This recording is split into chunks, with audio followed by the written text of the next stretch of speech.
네, 확대 간부회의를 시작하겠습니다. 이해찬 당대표의 개의 선언으로 더불어민주당 제16차 확대 간부회의를 시작하겠습니다. 제16차 확대 간부회의를 시작하겠습니다. 이해찬 당대표의 발언이 있겠습니다. 모처럼 국회가 정상화되는가 싶었는데 원내대표들 간의 합의가 2시간 만에 무너져가지고 다시 국회가 정상화되지 못하고 있습니다. 국회 공전 80일 만에 일궈낸 합의가 자유한국당이 방리 당략 때문에 2시간도 되지 않아 물거품이 되었습니다. 후에 들리는 얘기를 들어보면은 자유한국당 내에 강경파들이 집단적으로 발언을 해서 담당단 원내대표의 합의사항을 무너뜨렸다는 얘기가 들립니다. 이 정도로 무책임한 정당이면 공당의 자격이 없다고 생각을 합니다. 강원 산불, 포항 지진 대책 등 민생 현안에 관심이 없고 우리 경제를 위협하는 미중 무역 갈등, 한반도의 급변하는 정세도 외면하는 당이라면 존재할 이유가 있는지 의심스럽습니다. 추경안 제출한 지 63일째인데 이제는 자유한국당이 무엇을 하려고 하는 건지 우리 경제가 더욱 나쁘게 만들려고 하는 의도밖에 읽히지 않습니다. 오늘 국세청장 후보자 인사청문회도 정상적으로 잘 될지 걱정이 됩니다. 한국당이 국회를 파탄내고 문재인 정부의 국정 운영을 부정할 생각이 아니라면 조건 없이 국회에 복귀해서 본연의 책임을 다해야 할 것입니다. 내일 대통령께서는 일본에서 열리는 G20 정상회담 참석자 출국을 합니다. 중국, 러시아를 포함해서 7개국 정상들과 연설회담을 갖고 한반도의 새로운 평화경제시대 개막을 위한 국제적 지지를 확보할 예정입니다. 트럼프 대통령은 29일 한국에 옵니다. 문 대통령과 8번째 정상회담을 개최를 하게 됩니다. 정부는 인도적 지원, 관광, 인적 교류 등 대북 제재와 충돌하지 않는 긴장 완화 방안을 치밀하게 준비해서 이번 회담이 한반도 비핵화 협상과 평화체제 구축 논의에 중대한 돌파구가 되도록 노력을 해주시기 바랍니다. 저도 어제 외통위에서 관광은 제재 대상이 아니라는 통일부 장관의 답변을 들었습니다. 가능한 한 통일부에서는 우리 국민과 다른 나라 사람들도 금강산이라든가 평양이라든가 개성이라든가 북한을 많이 관광할 수 있도록 노력해 달라는 그런 요청을 했습니다. 올해부터 이틀간 총선 공천 룰을 확정을 위한 전당원 투표제가 진행이 됩니다.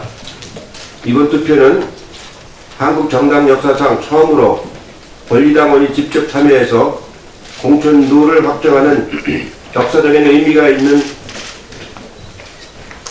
투표입니다.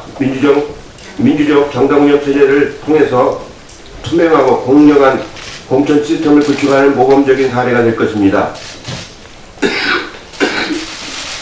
또한 우리 당이 진정한 의미에서 당원이 주인 정당, 온 오프라인이 결합된 플랫폼 정당으로 발돋움하는 계기가 될 것입니다. 투표는 권리당원 20% 이상 참여해야 유효합니다. 정당은 참여와 소통으로 운영되는 공적 조직입니다. 각급 의원회와 시도당, 지역위원회가 모두 힘을 합쳐서 당원들이 적극적인 참여를 독려해 주시기 바랍니다. 이제 2, 3일밖에 안 남았기 때문에 지금부터 많은 권리당원들이 참여할 수 있도록 홍보도 하고 독려를 하는 집중해 주기를 바라겠습니다. 이상입니다. 네, 이어서 이인영 원내대표의 발언이 있겠습니다. 공공여법, 공적인 일은 법대로 처리해야 한다, 이런 뜻입니다. 선공수사, 공적인 일을 앞세우고 사적인 일을 뒤로 하라, 이런 뜻입니다. 오늘 국회 정상화에 임해야 하는 자유한국당에게 딱 맞는 말이라고 생각합니다. 선민후당, 국민을 먼저 생각하고 당리당략을 뒤로 생각하시기 바랍니다. 국회 정상화 합의문은 단지 사인 간에 주고받은 사문서가 아닙니다. 여야가 정말 지난한 협상 과정 끝에 최선을 다해 이룬 결과물입니다. 또한 국민 앞에서 서약한 것인 만큼 일방적으로 되돌려서는 안 됩니다. 서명을 한 순간부터 신뢰를 저버리지 않도록 이행에 최선을 다해야 합니다. 자유한국당의 재협상 요구는 자가당착입니다. 이렇게 깨져버릴 약속이라면 앞으로 어떤 약속도 우리는 지킬 수 없게 됩니다. 의회주의의 근간인 합의 정신을 훼손한다면 앞으로 대화 타협은 불가능합니다. 또 2시간 만에 뒤집을 합의에 왜 그토록 오래 국민을 기다리게 했습니까? 국회 구성원과 국민을 기만한 것이 아니라면 합의 사항의 준수를 위해 신의를 다해야 합니다. 자유한국당이 소수 강경파에 휘둘려서 경략적 판단을 반복한다면 더는 어떤 협상도 있을 수 없습니다. 자유한국당은 합의를 훼손하거나 정상적 회의를 방해하려는 시도를 즉각 중단하기 바랍니다. 민주당은 합의문대로 정상적인 의사일정을 법대로 밟아나가겠습니다. 28일 본회의에서 예정돼 있던 상임위원장 선출과 또 예결위원장 선출을 추진해 나가겠습니다. 자유한국당의 조속한 복귀를 촉구합니다. 다른 정당과 함께 상임위, 전체회의, 그리고 법안 소위, 예결 소위, 특별위원회 활동 등을 통해서 추경과 민생 법안을 심사하고 시급한 현안들을 하나하나 논의하고 해결해 나가겠습니다. 일하는 국회, 민생을 돌보는 국회로 국민 기대에 부응하도록 자유한국당의 조속한 복귀를 거듭 요구합니다. 국민들께서도 자유한국당의 성실한 합의 이행을 재촉하고 계십니다. 자유한국당은 명분 없는 고집으로 더 이상 국민을 실망시키지 않길 바랍니다. 아울러 오늘 국세청장 인사청문회와 관련해 몇 말씀 드리겠습니다. 국회 파행으로 법적 기한을 넘겨서 대통령의 재송구 요청까지 받고서야 인사청문회는 열리게 되었습니다. 그런 만큼 여야 모두가 오늘 청문회가 정상적으로 이루어지도록 후보자의 능력과 자질을 검증하는 자리가 되도록 함께 노력해야 합니다. 무엇보다 오늘 인사청문회부터는 도덕성 검증을 빌미로 한 인신공격이나 흠집내기성의 질의를 삼가해야 합니다. 국민의 이맛살을 찌푸리게 해서는 안 됩니다. 이번 국회 정상화 합의에서도 인사청문회 제도 개선 방안을 정기 국회까지 함께 도출하기로 약속한 바 있습니다. 민주당은 이러한 약속에 부합하는 청문회가 되도록 노력하겠습니다. 야당도 오늘 인사청문회가 인사청문제도 개선의 시발점으로 될 수 있도록 바람직한 청문회의 모범이 되도록 함께 노력해 주시길 바랍니다. 지난 강원 산불 당시에 전국에서 달려가는 소방차 행렬을 국민 여러분께서는 기억하실 겁니다. 재작년 6월 소방청을 개청해 대형 재난에 관할 구분 없는 비상 출동 권한을 부여했기 때문에 가능한 일이었습니다. 그러나 소방관들이 부족한 소방용품을 사비를 각출해서 구입하는 일은 여전히 비일비재합니다. 지역에 따라 소방 인력과 장비의 편차가 심한 때문입니다. 현행 소방법으로는 재정 자립도가 낮은 지자체가 소방 인력과 장비를 제대로 갖추기도 힘든 실정입니다. 소방공무원 국가직 전환법이 어제 어렵게 행안위 법안 소위를 통과했습니다. 홍익표 소위원장과 의원님들의 수고에 감사드립니다. 본회의 통과까지는 아직 많은 과정이 남아있겠지만 그 첫 발을 뗐다는 점에서 큰 의미를 부여합니다. 국가의 책임과 재정 지원을 강화해서 지역 간 편차 없는 균등한 소방안전 서비스를 갖추는 것이 이토록 힘든 일인지 어려운 일인지 정말 몰랐습니다.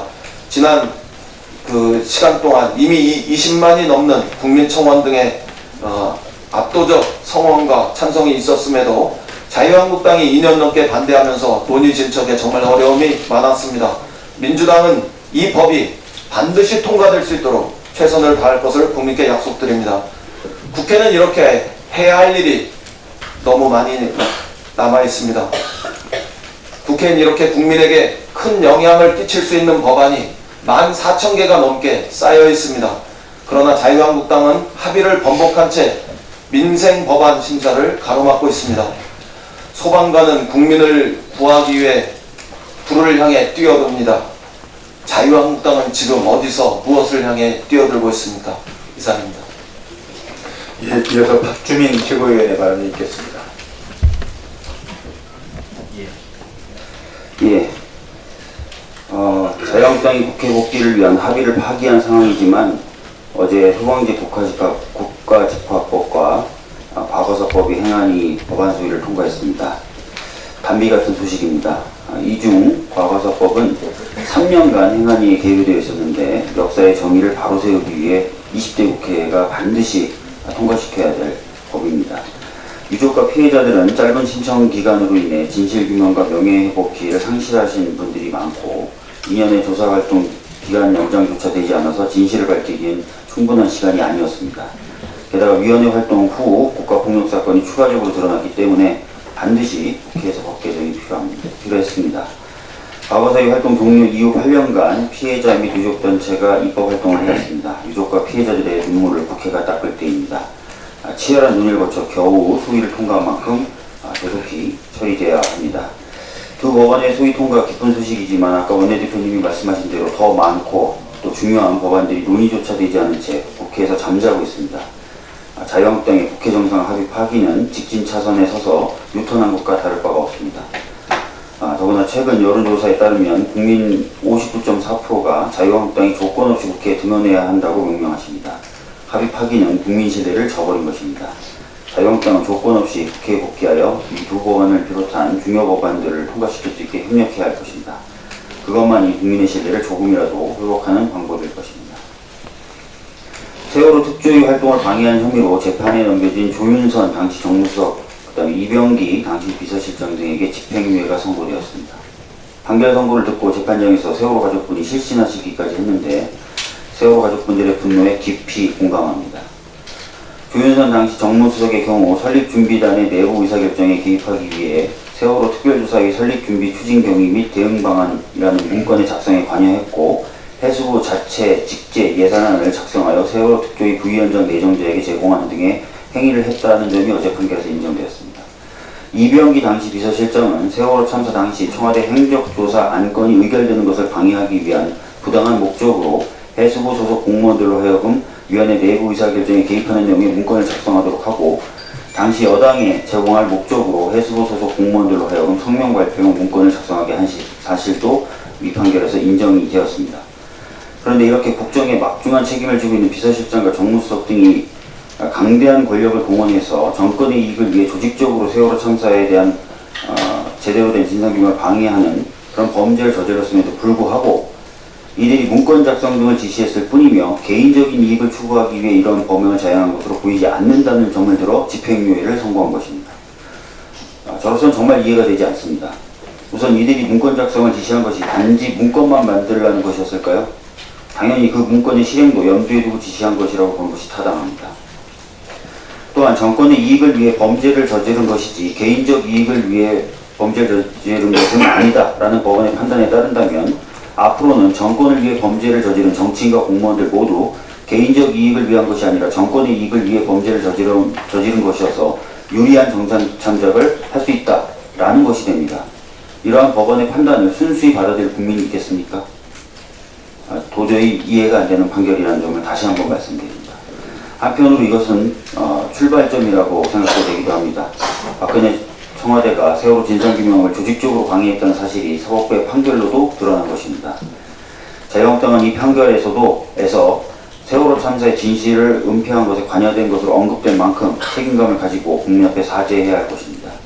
이 특조위의 진상규명 및 피해자 지원에도 동참해야 합니다. 이상입니다.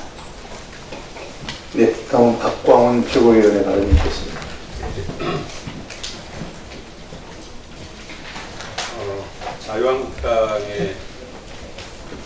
자유한국당의 국회 정상화 합의 파기는 국민 불복, 국민 배반, 국민 무시의 결정입니다.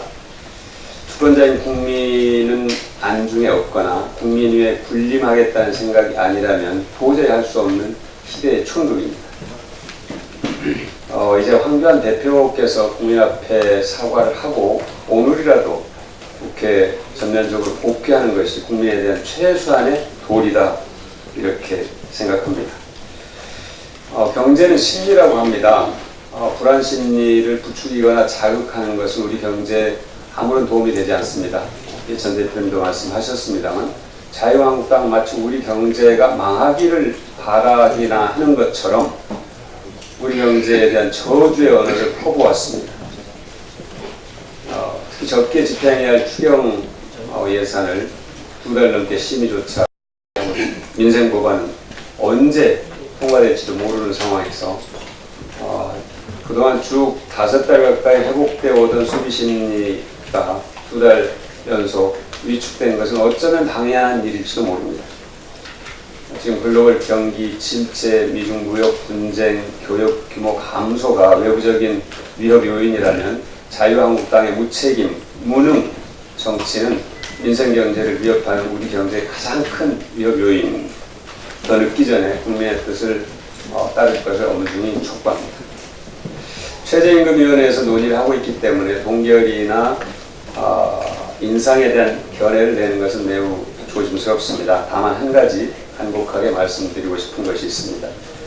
우리 사회가 함께 성장하는 포용국가로 가기 위해서는 최저임금 제도의 취지와 정신을 잘 이해하고 존중하는 것이 꼭 필요하다, 이렇게 생각을 합니다. 왜 그러냐면 최저임금에 수많은 국민들의 인격과 존엄이 달려있기 때문입니다. 지난해만 최저임금으로 영향을 받은 분이 460만 명의 국민입니다. 이 가운데 80%가 생계를 책임지고 있는 분들입니다. 또 최저임금은 구직급여나 사회보장급여와 같은 우리 국민들의 기본적인 삶을 보장하는 34개 제도의 기준점입니다.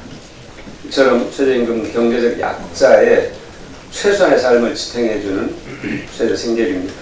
그런데 하루아침에 최저생계비가 우리 경제의 만악의 근원으로 몰매를 맞았습니다. 2017년 6월부터 지난 5월까지 2년 동안 11개 중앙지, 8개 경제지에서 쏟아낸 최저임금 관련 기사가 5만 1000건입니다. 하루에 700건씩.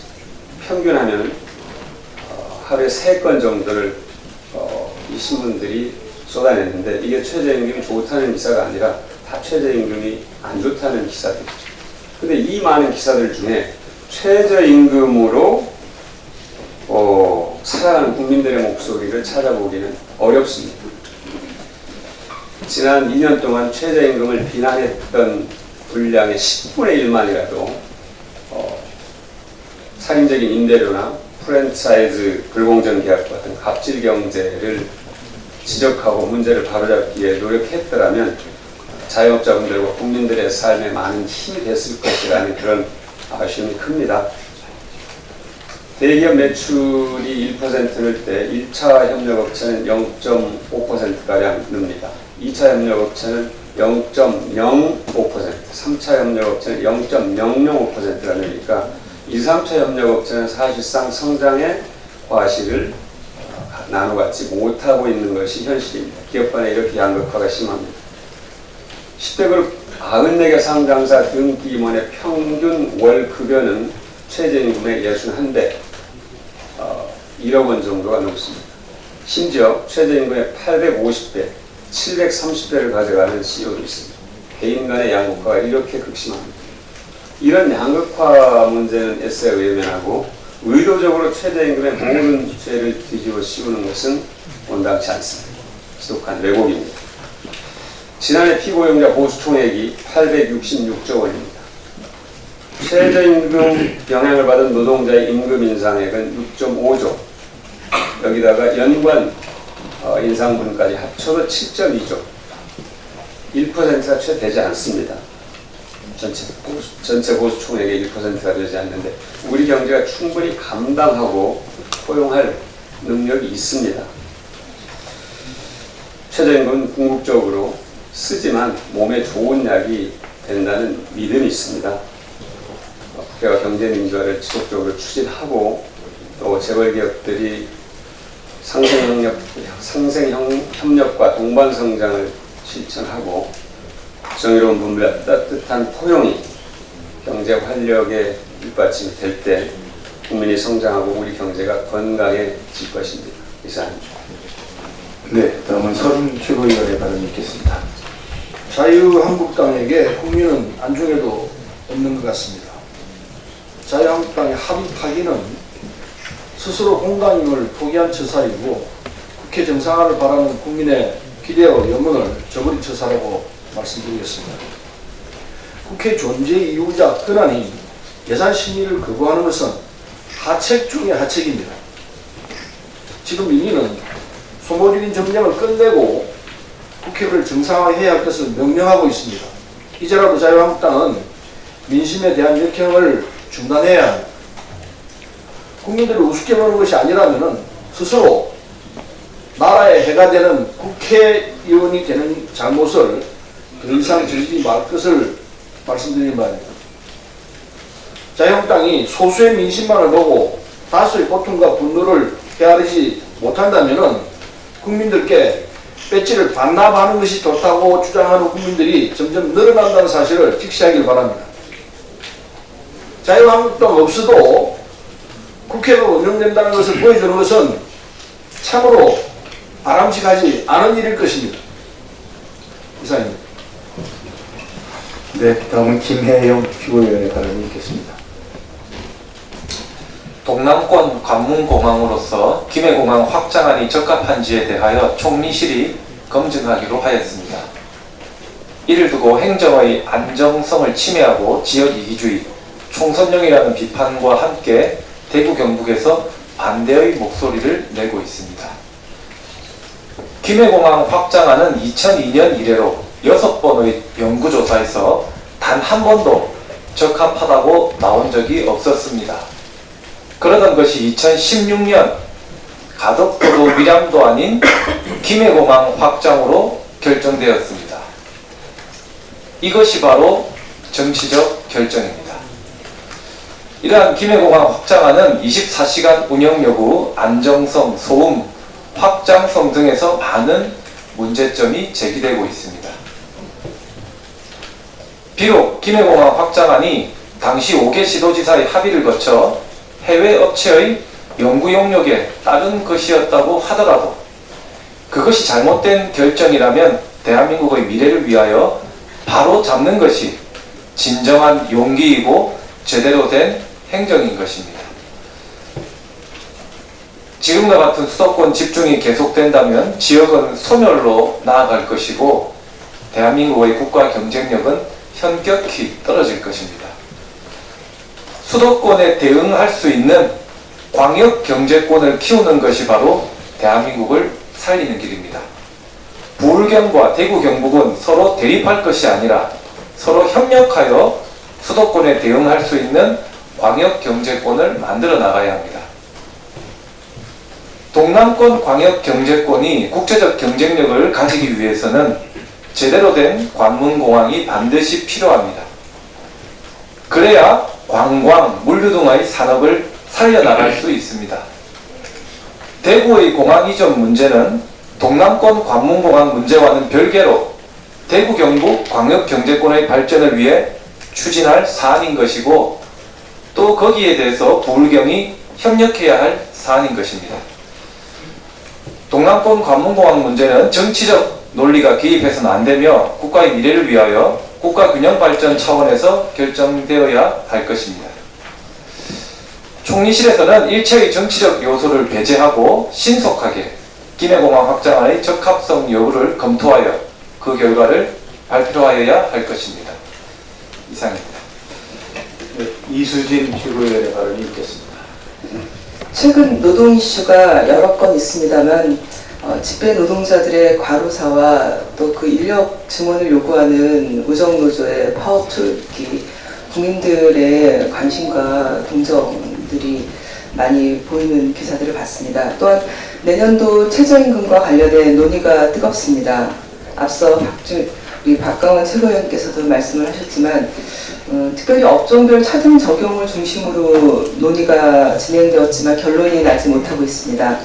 최저임금법 제4조 제1항에는 최저임금의 업종별 구분이 가능하다고 규정하고 있지만 사업장 규모별 차등 적용은 법적 근거가 없다고 명시되어 있습니다. 모든 노동이 차별받지 않고 존중받는 사회가치 실현은 우리 당의 소신이기도 합니다. 최저임금 노사 공익위원이 함께 지혜를 발휘해서 영세 자영업자의 어려움을 고려하면서 또한 2천만 노동자의 삶에 연관된 최저임금을 사회적 대화 기구답게 합의를 만들어 지금의 어렵고 힘든 상황들을 잘 극복해내길 바라는 마음입니다.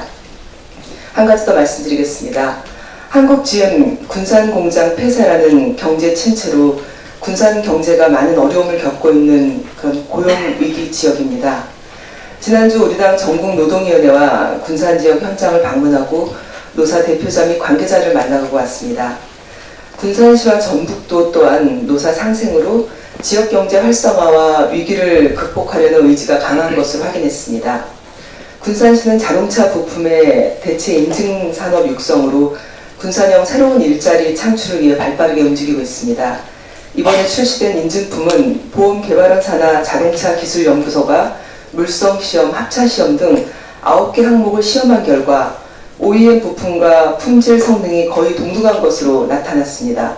특히 국산차 인증품 제도가 더욱 활성화되면 대만보다 더 경쟁력 있는 수출까지도 가능하고 또한 국민들이 부담하는 차량 수리비와 자동차 보험료 부담이 크게 줄어들 것으로 기대하고 있습니다. 전국노동위원회도 함께 나서 지역 활성화를 위해 손발을 걷어붙이고 있습니다. 지역 노동계가 지역 경제에 도움을 주려고 하니 앞으로 군산 지역의 미래가 밝아 보이는 이유입니다. 일자리의 필요성과 중소제조업 활로를 모색하는 데 그 중심이 있다고 생각합니다. 군산 지역의 노사 상생을 시작으로 불공정 거래의 출구를 찾고 한국 사회에서 제조업의 구조를 바꾸는 거점이 될 것입니다. 노사가 힘을 합쳐서 자동차 노동자들도 웃을 수 있는 전북 경제를 만들어 나가는데 우리 당도 지역 경제 살리기에 큰 역할을 할 수 있을 거라고 생각합니다. 이상입니다. 네, 이형석 최고위원의 발언이 있겠습니다. 예, 노사 상생의 일자리 관련해서 이수진 최고위원께서도 언급을 하셨습니다만 노사 상생은 새로운 일자리 모델인 광주형 일자리가 본격적인 시동을 걸고 있습니다. 지난 23일 광주시 발표에 따르면 광주형 일자리 모델을 추진할 자동차 공장 합작법인이 10월 중에 설립된다고 합니다. 광주시는 오늘 28일 광주시와 현대자동차 그리고 광주은행 등 투자자들이 참여하는 투자협약식을 갖고 금년 12월 말에 공장 건설에 들어가서 2021년부터는 경영 SUV 완성차를 생산할 계획이라고 밝혔습니다. 특히 이런 광주형 일자리와 구미형 일자리에 이어서 오늘은 또 다른 대구형 일자리 모델이 탄생할 것으로 기대됩니다. 대구 지역 중견 자동차 부품회사인 이래 AMS 주식회사는 경영난 극복을 위해서 오늘 오전에 노사가 함께 권영진 대구시장 그리고 문성현 경산호 위원장, 산업은행, KB 하나은행, 대구은행 등 은행 관계자들이 함께 참석하는 일자리 노사정 상생협약을 체결한다고 합니다. 문재인 정부의 제조업 르네상스 추진에 발맞추어서 이런 제3, 제4의 새로운 일자리 모델들이 지속적으로 창출되기를 기대해 봅니다. 이상입니다. 네, 다음은 박태철 전국 노동위원장 발언이 있겠습니다. 예, 최근 최저임금 결정 시한을 앞두고 여러 논란이 불거지고 있습니다. 현재 언급되고 있는 최저임금의 급격한 인상과 이에 대한 부작용이 사실관계에 대한 확인이나 정확한 분석 없이 논란이 되고 확대 재생산되는 것이 무척 우려스럽습니다. 최저임금 인상에 따른 가계소득의 증가, 지속가능한 생계유지, 고용된 노동자들의 임금 격차 완화 등 중장기적 관점에서 보아야 할 최저임금 인상의 긍정적인 효과는 축소된 채 일부 재계와 보수 언론이 주장하는 것처럼 소상공인의 어려움과 고용 감소가 기성전 최저임금 탓인 것처럼 보도되는 것이 안타깝기까지 합니다. 더욱 걱정되는 것은 정치권 일각에서조차 동결 등을 언급하며 최저임금 흔들기에 동조하고 있다는 것입니다. 최저임금위원회는 최저임금법상 독립된 심의 의결기구입니다. 노동계와 경영계 그리고 공익위원까지 각각 9명씩의 최저임금위원회 위원들이 모여 각자의 의견들을 제안하고 또 조율하는 역할을 합니다. 치열하게 도출된 합의안은 고용노동부 장관에게 제출되고 장관은 이를 수용해 내년도의 최저임금을 고시하는 구조입니다. 올해 최저임금위원회는 어제까지 4번에 걸쳐 전원회의를 진행했고 27일까지 매일 전원회의를 열어 올해 최저임금 결정을 위한 논의를 이어갈 예정입니다. 이러한 최저임금위원회의 독립성은 반드시 존중받아야 합니다. 이해 당사자 간의 대화와 협의를 바탕으로 국가정책이 결정되는 최저임금위원회는 이 자체가 이미 바람직하게 자리잡은 사회적 대화의 틀이고 사회적 합의로서 그 기능을 다하고 있는 것입니다. 최저임금의 지속적인 향상이 국가적 차원에서 이루어지고 그 과정이 사회적 대화를 통한 합의를 거친다면 그리고 최저임금으로 인해 사회적 취약계층의 삶이 조금이라도 나아지고 부의 분배가 조금이나마 공정해질 수 있다면 그 가치는 당리 당략이나 정치적 프레임을 넘어서는 것이라 생각합니다. 그것은 바로 국민의 행복에 맞닿아있기 때문입니다. 그래서 내년도 최저임금은 최저임금법상 독립된 기구인 최저임금위원회 논의 결과를 존중하고 신뢰함으로써 앞으로 다양한 사회적 합의기구가 발전할 수 있는 밑거름이 되기를 기대합니다. 감사합니다. 네, 다음은 홍미영 다문화위원장의 발언이 있겠습니다. 어제 익산시청 앞에서는 평소 집단의사 표현을 잘하지 않던 이주민 당사자를 비롯해서 이주여성단체 회원들이 울면서 또는 분노하면서 시장을 규탄하는 집회를 가졌습니다. 무릇 한 지역을 대표하는 시장이 어찌 우리 사랑하는 아이들에게 생물 교배에만 쓰이는 단어 잡종강사라고 얘기할 수 있습니까? 그리고 기껏 해명한다는 말이 튀기라는 말을 쓸 수 없어서 한 말이라고 할 수 있습니까? 당을 떠나 국적을 떠나 참으로 온 국민이 민망한 망언입니다. 황교안 대표의 외국인 노동자 차별 막말에 이어서 익산시장의 이주민 아동 모욕 발언은 이 며칠 동안 대한민국의 인권 감수성은 어디 갔나 매우 부끄럽습니다. 더구나 그들은 올바른 의식을 갖고 국민을 이끌어야 할 지도자입니다. 정치 지도자입니다. 이주민 당사자들은 내 자식은 잡종이 아닙니다 라고 항변하면서 이런 인권 모욕적인 망언은 국가인권위 정도가 아니라 유엔인권위에 제소해야 된다고 입을 모읍니다. 이번 기회에 반드시 엄하게 조치하고 인권 인식 개선에 필수적인 교육으로 깊은 편견에 따른 혐오와 차별의 언행이 우리 사회에서 사라질 수 있도록 해야 됩니다. 그런 점에서 오늘 이 자리에서는 이번 망언에 대한 우리 당 다문화위원회 성명과 요구사항을 요약해서 전해드리고자 합니다. 이주 아동까지 모욕한 정연을 익산시장은 각성하라. 황교안 자유한국당 대표에 이어서 이번에는 민주평화당 정한열 익산시장이 망언대열에 합류했다. 이는 이주민에 대한 뿌리 깊은 편견에서 비롯되는 것이며 그들을 시의 대상 정도로 인식해서 무시하기 때문이다.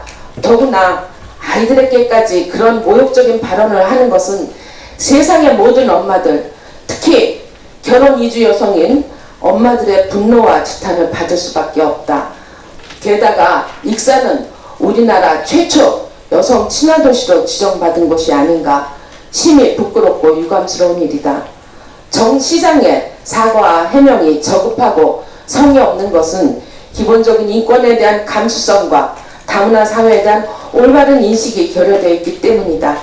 다문화 사회에 대한 깊은 고민과 비전 없이 이주민을 자신의 정치적 치적에 이용하려는 얄팍한 생각이 선명히 드러나기에 그 사과문에 대해서 이주민들은 다시금 분노할 수밖에 없다. 우리 사회에는 이주민과의 생활이 이제 일상화되었다. 특히 최근 이주의 중심지는 아시아권이어서 앞으로 더 많은 이주민과 함께 우리 사회를 꾸려나가야 할 것이다.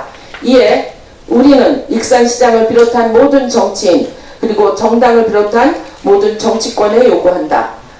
하나, 정 시장은 200만 이주민 부모들과 아동들에게 통렬한 반성 아래 깊이 사죄하고 진정성 있는 사과를 하라.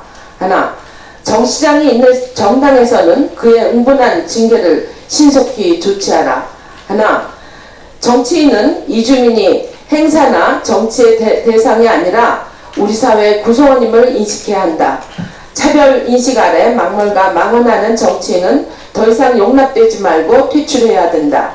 하나, 각 정당은 다문화 사회와 이주민에 대한 이해 폭을 넓히기 위해 인식 개선의 교육과 감수성 훈련을 즉각 도입해야 한다. 포용사회로 가는 길에 정치인의 필수 학습이 되어야 한다.